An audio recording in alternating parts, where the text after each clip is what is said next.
Qizlar, bugun biz sizlar bilan Essence'ni konsillerini obzor etamiz. Nechligini. Hozir konsillerni juda ham ko'p odamlar maqtab turibdi.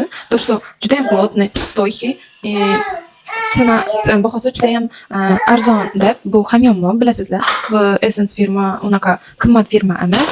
Hamma narsalari byudjetniy bo'ladi. Hamda men shu firmani купила кисть для консилера. Menda yo'q edi. Narsa har doim tonalli, то есть sponjik bilan surtardim. Endi специальный kistishkani sotib oldim от Essence. Buni men 2 yevro 65 sent. Konsilerni bahosi esa 3 yevro 45 sent ekan. Men o'ylayman juda ham arzon, hamyonbop narx. Qani esa biz sizlar bilan endi buni test etib ko'ramiz nechligini. Hozir mikrofonni beraktiramiz. Mali ochmadi. Test etib ko'rmadim. Protokol будет там этот kistishkasi shunaqa deb aytgan edilar. Udobniy juda ham zo'r. Rangiga menga bu keladimi yo'qmi to'g'risi bilmayman.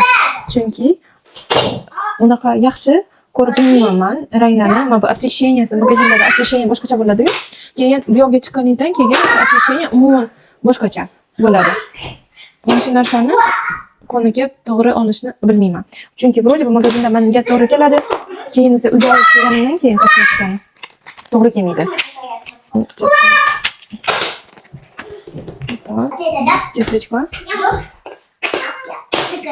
Yana nima deb aytishgan edi? Men bu Instagramda juda ham juda ham ko'p blogerlar aytayapman. Bu konsilera obzor olishib turibdi. Işte ozgina quritish kerak deb aytgan edilar. Матовый, то есть finish будет матовый. Shunaqa. O'ylaymanki juda ham yaxshi, narxiga yarasha.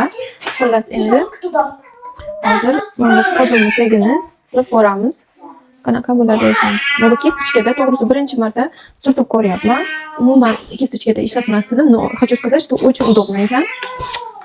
Juda ham удобно ekan. Tavsiya qilaman kistочкада mana shu konsillerni surishni. Menga yoqdi, qaranglar.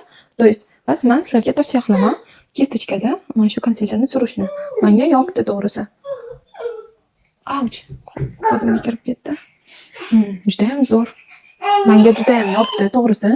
Narxiga yarasha emas, narxiga juda ham arzon narxga juda ham yaxshi konsiler. Menimcha, o'shaning uchun ham bu konsilerni hozirda blogerlar men hozir burnimga ham surib ko'rgan edim. Men bu korreksiya nosa qilib ko'rishni juda ham og'ir ketdi menimcha. Men o'zim ham hali makiyaj qilishni bilmayman, to'g'risi. Uncha yaxshi makiyaj qila olmayman.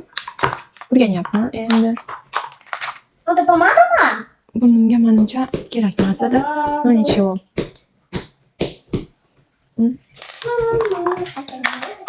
То есть bu konsiler juda ham qalin. Mana bu sizni nedostatkalarıngizni перекрывать qilib beradi. Shunisi zo'r. Mana masalan, mana bu yerimda mana bu qirilgan joylar bor. Mana shu yerni bekitamiz. Ko'ramiz bekitiladimi yo'qmi.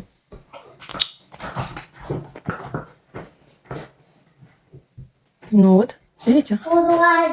Mana, ko'rdinglarmi? Juda ham zo'r konsiler.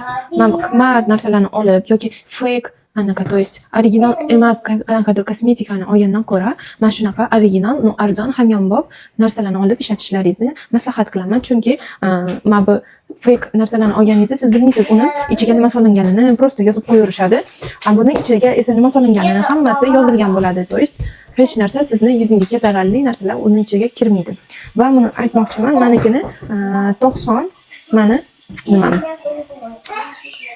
Оттенком 90. Mana ko'rdinglarmi? Juda ham zo'r qani. Menga juda ham yoqdi. O'ylaymanki, kamerada sizlarga ham ko'rinib turibdi hammasi. Men endi peshonamga ozgina surtaman. Chunki endi bu menga nika konsiler, как tonalli krem bo'lib ketdi. Yuzimni hamma joyiga surib oldim. O'shaning uchun endi mana shu yerlarni ham suramiz, ko'ramiz. Bunaqa bo'lishini. Menga juda ham yoqdi bu konsiler, chunki men bu har yerni har xil qilib emas, bir xil rangda перекрывать qilib beradi. Agarda kimdir konsiler olishni o'ylanib yurgan bo'lsa, mana shu Essence'dan mana shu konsilerni men sizlarga tavsiya qilaman. Mana shu joyga, mana shu yerga yoki bu yerga men перекрепить etaman. Mana shu to'liq rasmini ko'rib olishlaringiz mumkin. O'ylayman, bu video sizlarga foydali bo'ldi, yoqdi deb va albattaki kommentariyalaringizni, o'z fikrlaringizni kutib qolaman. Keyingi videolarimda esa ko'rishguncha xayr.